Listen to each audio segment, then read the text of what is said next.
Good morning viewers. 5500 পোষ্টৰ যিখিনি বৰ্তমান চলি আছে ফিজিক্যাল ডকুমেন্ট ভেৰিফিকেশন তাত যাৰ নাম অহা নাই আৰু চিন্তিত হৈ আছিল তেওঁলোকৰ কাৰণে অতি সুখবৰ তেওঁলোকে চিন্তা কৰিব নালাগে ডিএ जो 7 জুলাই তাৰিখে এটি নোটিছ প্ৰকাশ কৰিছে আৰু উল্লেখ কৰিছে যে যাৰ নাম অহা নাই তেওঁলোকে চিন্তিত হ'ব নালাগে অহা 18 আৰু 19 জুলাই তাৰিখে ডি অফিসত ভিজিট কৰি তেওঁলোকৰ অভিযোগসমূহ দাখিল কৰিব পাৰে উইথ ডকুমেন্টস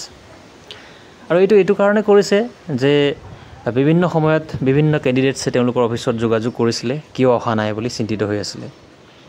আৰু লগতে ডিএ এটা অভিযোগত যি নোটিছ আছে তাত উল্লেখ কৰিছে যে therefore even after knowing the criteria তাৰমানে যিখিনি ডকুমেন্ট ভেৰিফিকেশন বা যিখিনি এপ্লাই ক্ৰাইটেৰিয়া আছিল গোটেইখিনি তন্নতনকে ওয়েবসাইটত উল্লেখ কৰা আছিল তাৰ পাছতো যদি কিবা ডাউট আছে বুলি তেখেতলোকে ক'ব বিচাৰিছে যে if any candidates still has any specific grievance he or she may visit the office as follows